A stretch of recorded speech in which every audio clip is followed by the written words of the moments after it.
கவனிய பிள்ளைகள், இன்றைய வகுப்புல ஒபிட்டல்களின் கலப்பு தொடர்பான பாடங்களை பார்ப்போம். கவனிங்க, முதல்ல நாங்க CH4 மூலக்கூறில் உள்ள 4 CH பிணைப்புகளையும் பற்றி பார்ப்போம். இங்க கவனிங்க, CH4 உங்களுக்கு தெரியும், நான்முகி வடிவம் CH4. இதை நாங்க மெத்தேன் சொல்லுவோம், மெத்தேன். இதுல பிள்ளைகள் கார்பனை சுற்றி 4 ஐதரசன்கள் நான்முகி வடிவில பிணைப்பில் ஈடுபட்டு சரிதானே. இப்ப இந்த பிணைப்புகள்ல உருவாக்கி இருக்கிற ஒபிட்டல்கள் சம்பந்தமா பார்ப்போம். அதுக்கு கவனிய பிள்ளைகள், முதலில் கார்பன் இலத்திர நிலையமைப்பு எழுதுவோம். கார்பன் 6ன்றதால இதண்ட இலத்திர நிலையமைப்பு பிள்ளைகள் 1s2 2s2 2p2 ஆக இருக்கு.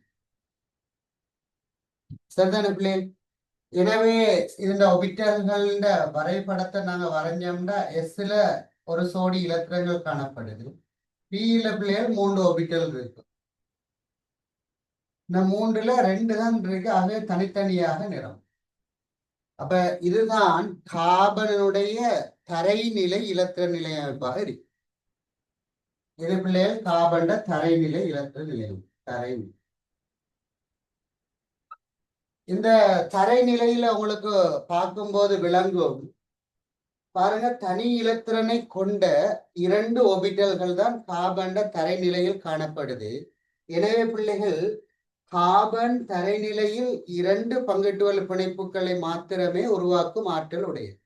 ஏன் நான் அப்படி சொல்றேன்டா, நம்ம ஏற்கனவே படிச்சோம் பாருங்க, பங்கீட்டு வலு பிணைப்பை உருவாக்கணும்டா ஒபிட்டல்கள் ஒன்றுடன் ஒன்று மேற்பொருந்துகை அடையணும்.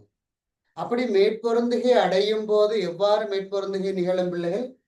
தனி இலத்திரனை கொண்ட ஒரு ஒபிட்டல் இன்னொரு தனி இலத்திரனை கொண்ட ஒரு ஒபிட்டலுடன் மேற்பொருந்துகை அடைவதன் மூலம்தான் பங்கீட்டு வலு பிணைப்பு உருவாகும். ஆகவே பிள்ளைகள், கார்பன் தரைநிலையில 2 தனி இலத்திரங்களை கொண்ட ஒபிட்டல் தான் காணப்படுகின்றன. எனவே கார்பனால தரைநிலையில 2 பிணைப்புகளை தான் உருவாக்க முடியும். ஆனா கார்பன் பிள்ளைகள், நீங்க படிச்சிருப்பீங்க, பொதுவாக 4 பிணைப்புகள்ல தான் ஈடுபடும் கார்பன். கார்பன் தரைநிலையில் ஒருபோதும் பிணைப்புகளை உருவாக்குறது இல்லை. கார்பனுக்கு 2 பிணைப்புகள் நாங்க எழுதுறது இல்லை. குறைஞ்சது 3 பிணைப்பு எழுதுவோம். அதுவும் கார்பன் மோனாக்சைட்ல தான் அப்படி எழுதுவோம். அது தவிர ஏனைய சந்தர்ப்பங்கள்ல பாத்தீங்கன்னா பிள்ளைகள், கார்பனுக்கு நாங்க 4 பிணைப்புகளை தான் கொடுப்போம். அப்ப தரைநிலையில கார்பன் பிணைப்புல ஈடுபடுறதே கிடையாது. ஏண்டா 2 பிணைப்பு நாங்க கார்பனுக்கு கொடுக்கறே இல்லை. அப்ப கவனிய பிள்ளைகள், எனவே கார்பன் பொதுவாக எப்ப பிணைப்புல ஈடுபடும் பிள்ளைகள், அருட்டிய நிலையில தான் கார்பன் பிணைப்புல ஈடுபடும். பாருங்க, அருட்டிய நிலைன்ற சக்தி கூடிய நிலை. அப்ப இந்த எஸ்ல உள்ள சோடியில ஒன்று இங்க கார்பன் ஒரு வெற்று பி ஆர்பிட்டல் காணப்படுவதனால் அங்கு சக்தியை உறிஞ்சி இங்க நகரும். எனவே பிள்ளைகள், கார்பனின் அருட்டிய நிலையில இலத்திர நிலையமைப்பு பார்த்தீங்கன்னா 1s2 2s1 2p3 ஆக இருக்கு. ஆக இதுல ஒரு தனி இலத்திரன் காணப்படும். பியில பிள்ளைகள் இப்ப 3 தனி இலத்திரன்கள் காணப்படும். இதைத்தான் அருட்டிய நிலை நாங்க சொல்ல போறோம். அருட்டிய நிலை. நீங்க இதை நாங்க அருட்டிய நிலைன்னு சொல்றோம். எனவே கார்பன் அருட்டிய நிலையில் 4 பிணைப்புகளை உருவாக்கும் ஆற்றல் உடையது. உங்களுக்கு தெரியும் பிள்ளைகள், ஐதரசன் அதுல இருக்கிறதே ஒரு இலத்திரன் தான். ஆகவே ஐதரசன் என்ன ஒபிட்டல் இங்க கார்பனுடன் பிணைப்புல ஈடுபட்டிருக்குதுண்டா, ஐதரசனில் காணப்படும் 1s ஒபிட்டல் தான் கார்பனுடன் இங்கு பிணைப்புல ஈடுபட்டு. அப்ப பாருங்க பிள்ளைகள், ஒரு பிணைப்பை யார் உருவாக்கணும்டா, இங்க பாருங்க, இதுல கார்பன் 2s ஒபிட்டலும் ஐதரசன் 1s ஒபிட்டல்ல உள்ள அந்த ஒரு இலத்திரனும் தான் மேற்பொருந்தி ஒரு பிணைப்பை உருவாக்கும். இது யார் பிள்ளைகள்? ஐதரசன். கவனி, அதே போல இங்க இந்த 3 பி ஆர்பிட்டல்கள்லையும் ஒவ்வொரு ஐதரசன் மேற்பொருந்துகை அடைந்து பாருங்க, 3 பி ஆர்பிட்டல்கள்லையும் ஒவ்வொரு ஐதரசன் 1s இலத்திரன்கள் என்ன செய்ய போகுது பிள்ளைகள்? மேற்பொருந்துகை அடைய போகுது. 1s இலத்திரன்.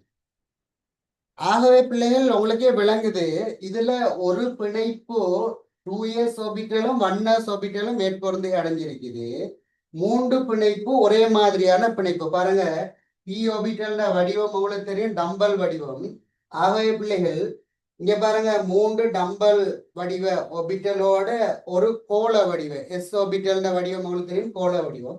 எனவே கோள வடிவ 3 ஆர்பிட்டல்கள் தனித்தனியாக மேற்பொருந்தி அடைந்து 3 பிணைப்பு உருவாக்க போகுது. ஆனா கார்பன்ல இருக்கிற 4வது பிணைப்பு பாத்தீங்கன்னா பிள்ளைகள் 2s என்ற ஒரு ஆர்பிட்டல், அது கோள வடிவம். ஆனா 1s விட சற்று பெருசா இருக்க போகுது. அப்ப 2s கோள வடிவம், 1s கோள வடிவம்ன்றதால இந்த பிணைப்பு பாத்தீங்கன்னா பிள்ளைகள் வேற வடிவத்துல உருவாக போகுது. அப்ப அந்த வடிவங்களை நாங்க கீறி பார்ப்போம். பாருங்க, கார்பன் 4 பிணைப்புகளையும் நான் இப்ப என்ன செய்ய போறேன்டா பிள்ளைகள், இதுல அந்த ஒபிட்டல்கள வடிவங்களை அடிப்படையாக கொண்டு இப்ப நான் கீறப்போம். அப்ப கவனிங்க, கார்பன் 4 பிணைப்புகளை நம்ம கீர்ணம்டா, இங்க பாருங்க, கார்பன் ஒரு பிணைப்பை உருவாக்க போது யாருண்டா பிள்ளைகள், இந்த 2s-ம் 1s-ம் கார்பன். அப்ப 2s ஒரு பெரிய கோளமா இருக்கும், 1s வந்து சின்ன கோளமா இருக்கும். இது ஒரு பிணைப்பு, ஐதரசனோட உருவாக்குற ஒரு பிணைப்பு. இங்க பாருங்க பிள்ளைகள், அடுத்தது 3 ஒரே மாதிரி 2p ஆர்பிட்டல். பாருங்க பிள்ளைகள், இதுல யார் யாரு, 2s-ம் 1s-ம். இங்க பாருங்க, 2p-யும் 1s-ம் இப்படி 3 பிணைப்பு இருக்க போகுது. அப்ப p ஆர்பிட்டல் வடிவம் உங்களுக்கு தெரியும் பிள்ளைகள், p ஆர்பிட்டல் டம்பல் வடிவம்ன்றதால அதை நான் இப்படி கேட்கிறேன். இதோட பிள்ளைகள் ஒரு 1s ஆர்பிட்டல், ஐதரசன் 1s என்ன செய்ய போகுது பிள்ளைகள், மேற்பொருந்தி அடைய போகுது. இது யாரு, இது 2p, கார்பன் 2p. எனவே இங்கால இன்னும் இதே மாதிரி 3 பிணைப்பு இருக்கு பிள்ளைகள், இதே மாதிரி 3 பிணைப்பு. எனவே பாருங்க, இந்த 3லயும் ஒரு டம்பல் வடிவமும் ஐதரசன் கோளமும். அதே போல பிள்ளைகள் பாருங்க, இங்கேயும் ஒரு டம்பல் வடிவமும் ஐதரசன் கோள வடிவம். அப்ப இது 2p, இது 1s. இது 2p பிள்ளைகள், இது 1s. கவனிக்கீங்கண்டா, உங்களுக்கே விளங்கும் பிள்ளைகள், 3 ஒரே வடிவான ஒரே சக்தியுடைய 3 ஒரே நீளமுடைய பிணைப்புகள் உருவாக்கப்படுது. சம வடிவம் இருக்குது, சம நீளம் இருக்குது. இது மூன்றும், இந்த 3 பிணைப்பும் ஒரே சக்தியில் இருக்கணும். ஏண்டா பாருங்க, 2p 1s, 2p 1s, 2p 1s. ஆகவே இந்த 3 ஆர்பிட்டல்களும் உருவாக்கி இருக்கிற பிணைப்புகள் சேமா இருக்கிறதால இந்த 3ம் ஒரே சக்தியையும் ஒரே வடிவத்தையும் கொண்டிருக்குது. பாருங்க பிள்ளைகள், இந்த பிணைப்புண்ட வடிவம் பார்த்தீங்கன்னா எப்படி இருக்கும்டா, பாருங்க, ஒரு சின்ன கோளமும் ஒரு பெரிய நீள்வட்டம் வரப்போகுது. ஏன்னா இந்த கோளத்தோட இன்னொரு கோளம் இணைகிறதால இதுண்ட ஒபிட்டல் வடிவத்தை ஒன்றை மட்டும் நான் கிரிக்காட்டுறேன். எப்படி இருக்கும்டா, பாருங்க பிள்ளைகள், இப்படி இருக்க போகுது. இதுதான் இந்த பிணைப்பு ஒபிட்டல் வடிவம். ஆனா இங்க பாருங்க பிள்ளைகள், உங்களுக்கு தெரியும், எஸ்ஸும் நீளம் குறையன்றதால பருமன் குறைய, நீளமும் குறைய. எனவே பிள்ளைகள், இது ஒரு குறைந்த நீளமுடைய பிணைப்பு. இந்த பிணைப்புண்ட வடிவம் எப்படி இருக்கும்டா பிள்ளைகள், எஸ்ஸும் கோளமும் இணைஞ்சா இன்னொரு கோளம் தான் வரும். ஏன்னா பிள்ளைகள், கோளமும் இணைஞ்சா இன்னொரு கோளம். இங்க பாருங்க, இதுல ஒரு கோள வடிவம், இதுல ஒரு கோள வடிவம், அதோட இன்னொரு கோளம் இணைஞ்சா ஒரு பக்கம் மட்டும் நீளமாகும், நீளமான ஒரு கோள வடிவமும் ஆகுது, நீள்வட்ட வடிவமாகும். பாருங்க, ஆனா இங்க எஸ்ஸும் தானே இணையுது. ஆகவே உருவாகிற பிணைப்பின் வடிவமும் கோளமா இருக்கும். அப்ப உங்களுக்கு விளங்குது என்னண்டா, CH4ல உள்ள 4 பிணைப்புகளும் இந்த ஒபிட்டல்களின் அடிப்படையில் பார்க்கும்போது சமனற்ற பிணைப்புகள். பாருங்க, 3 ஒரே சக்தியுடைய, ஒரே நீளமுடைய, ஒரே பருமனுடைய, ஒரே வடிவமுடைய 3 பிணைப்புகளும் வேறுபட்ட நீளமுடைய, வேறுபட்ட வடிவமுடைய, வேறுபட்ட சக்தியுடைய, பாருங்க பிள்ளைகள், வேறுபட்ட பருமனுடைய ஒரு பிணைப்பும் CH4ல இருக்கணும். ஏண்டா உங்களுக்கே விளங்குது, 4 பிணைப்புகளும் ஒரே மாதிரி வர முடியாது. ஏண்டா வேறுபட்ட ஒபிட்டல்கள் பிணைப்புல ஈடுபடும். 3 p ஆர்பிட்டலும் ஒரு s ஆர்பிட்டலும் கார்பன் ஐதரசன் சேர்ந்தான பிள்ளைகள், அதனால வேறுபட போற இல்லை. அப்ப உங்களுக்கே விளங்குது இதுல ஒரு பிணைப்பு எப்படியும் மற்ற 3 பிணைப்புல இருந்து வேறுபடணும். ஆனா உண்மையிலேயே CH4 மூலக்கூறை பார்த்தா, விஞ்ஞானிகள் ஆய்வு செஞ்சு பார்த்தா, கார்பன் இருக்கிற இந்த CH4ல உள்ள 4 CH பிணைப்புகளும் இவ்வாறு வேறுபட்டிருக்கு இல்ல. அங்கதான் பிரச்சனை வருது. அப்ப எப்படி இருந்துச்சு பிள்ளைகள்? கார்பன் இருக்கிற, அதாவது CH4ல இருக்கிற 4 பிணைப்புகளும் எவ்வாறு காணப்பட்டனண்டா, ஒரே வடிவமுடையதாகவும், சம வடிவம், சம சக்தி உடையதாகவும், சம பருமன் உடையதாகவும், சமனான நீளமுடைய பிணைப்புகளாகவும் காணப்பட்டன. 4மே சேம். இங்க பாருங்க. ஆனா எங்களுக்கு ஒன்று வித்தியாசமா வருது. ஆனா CH4ல அப்படி இல்லை. 4 CH பிணைப்புகளும் ஒரே மாதிரி இருக்குதுன்றதுதான் இப்ப ஒரு விஞ்ஞானிகளுக்கு ஏற்பட்ட பிரச்சனை. அப்ப இதை எவ்வாறு இதை விளங்கப்படுத்துறது? இப்ப இந்த பிரச்சனைக்கு தீர்வு என்ன, என்ன விளக்கம் சொல்றது அப்படின்னு வரும்போது உருவாக்கப்பட்ட ஒரு கருதுகோள் தியரி தான் பிள்ளைகள். கருதுகோள்னா இது ஒரு எசம்ஷன், உண்மை இல்லை. ஒரு பிரச்சனை வந்திருக்குது, அதுக்கு விளக்கம் சொல்றதுக்கு சரியான காரணம் எங்களுக்கு தெரியாது. அதனால என்ன செஞ்சாங்க, இப்படி இருக்கலாமோன்னு சொல்லி ஒரு எசம்ஷன் பண்ணி இருக்கிறாங்க, ஒரு கருதுகோளை முன் வச்சிருக்கிறாங்க. அந்த கருதுகோள் தியரி தான் பிள்ளைகள் ஒபிட்டல்களின் கலப்பு.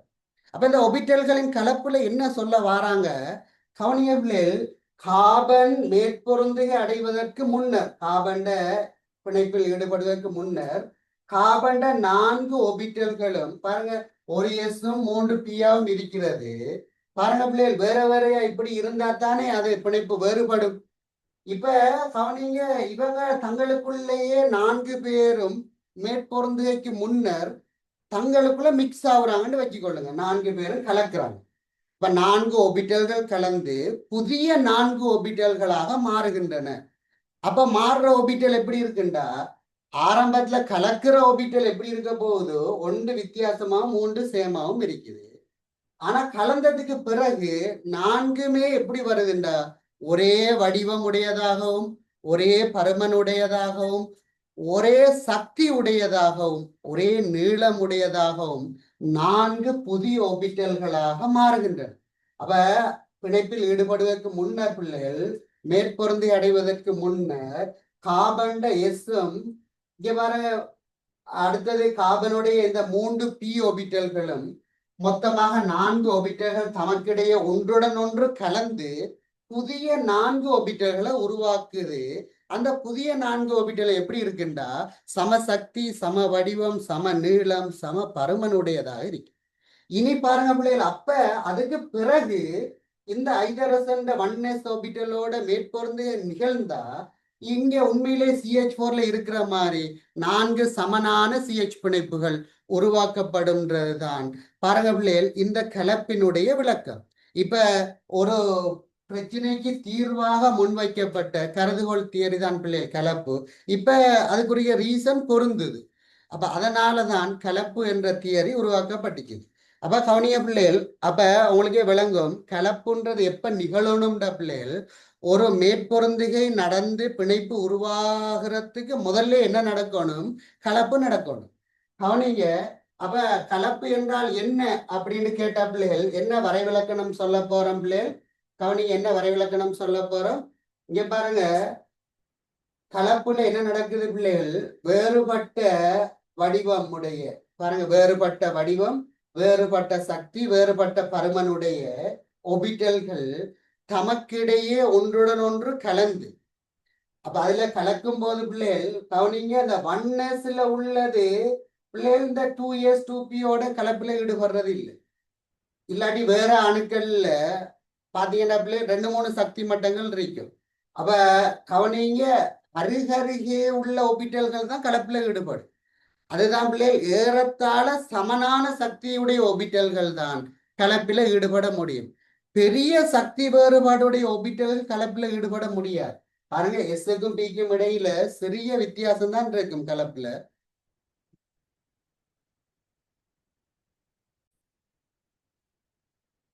கவனிய பிள்ளைகள், அப்ப என்னன்னு சொல்ற வரைவிலக்கணம் என்ன சொல்ற பிள்ளைகள், பாருங்க, வேறுபட்ட சக்தி, பருமன், வடிவம் உடைய ஒபிட்டல்கள் அவங்களோட சக்தி ஏறத்தாழ அன்னளவாக சமனா இருக்கும். கிட்டத்தட்ட சமனான சக்தியை கொண்ட ஒபிட்டல்கள் தான் பிள்ளைகள் கலப்பில ஈடுபட முடியும். கலப்பில ஈடுபட்ட பிறகு உருவாகின்ற ஒபிட்டல்களை நாங்க கலப்பு ஒபிட்டல்கள் சொல்லுவோம். அந்த கலப்பு ஒபிட்டல்கள சக்தி பாருங்க பிள்ளைகள், சக்தி, வடிவம், பருமன், நீளம் இதெல்லாமே ஏறத்தாழ சமனாக இருக்கு. இப்ப கலப்பு என்றால் என்ன பிள்ளைகள்? ஏறத்தாழ சம சக்தியுடைய வெவ்வேறு வடிவம், நீளம், பருமனுடைய ஒபிட்டல்கள் தமக்கிடையே ஒன்றுடன் ஒன்று கலப்பதன் மூலம் சமசக்தியுடைய, ஒரே வடிவமுடைய, ஒரே பருமனுடைய, ஒரே நீளமுடைய புதிய ஒபிட்டல்களை உருவாக்குகின்ற செயற்பாடு ஒபிட்டல்களின் கலப்பு எனப்படும். இந்த ஒபிட்டல்களின் கலப்பு நிகழ்வதற்கு நிபந்தனைகள் என்னென்றா பிள்ளைகள் கவனிங்க. ஏறத்தாழ அன்னளவாக சமனான சக்தியுடைய ஒபிட்டல்களா இருக்கணும் பிள்ளைகள். ஒபிட்டல்கள் எத்தனை ஒபிட்டல்கள் கலப்புல ஈடுபடுதோ, உதாரணத்துக்கு ஒரு S 3 Pயும் கலப்புல ஈடுபட்டா உருவாகின்ற கலப்பு ஒபிட்டல்களும் கவனிய பிள்ளைகள் அதே எண்ணிக்கையில உருவாக்கப்படணும். கலப்பில் ஈடுபடுகின்ற ஒபிட்டல்களின் எண்ணிக்கைக்கு சமனான எண்ணிக்கையுடைய புதிய ஒபிட்டல்கள் உருவாக்கப்படும். அப்ப கவனிங்க, இப்ப முதல்ல S ஒபிட்டலும் P ஒபிட்டலும் கலந்துக்குது. கலப்புல வந்து புதுசா வந்த அந்த ஒபிட்டலுக்கு என்ன பேர் வைக்கிற பிள்ளைகள்? இப்ப பாத்தீங்கன்னா உங்களுக்கே விளங்குது. இந்த ஒரு S 3 P ஒபிட்டலும் கலப்புல ஈடுபட்டா சம சக்தி, சம வடிவம், சம பருமனுடைய 4 புதிய ஒபிட்டல்கள் உருவாக்கப்பட்டிருக்கு. இப்ப கலப்படைந்த இந்த ஒபிட்டல்களுக்கு என்ன வடிவம் சொல்றது?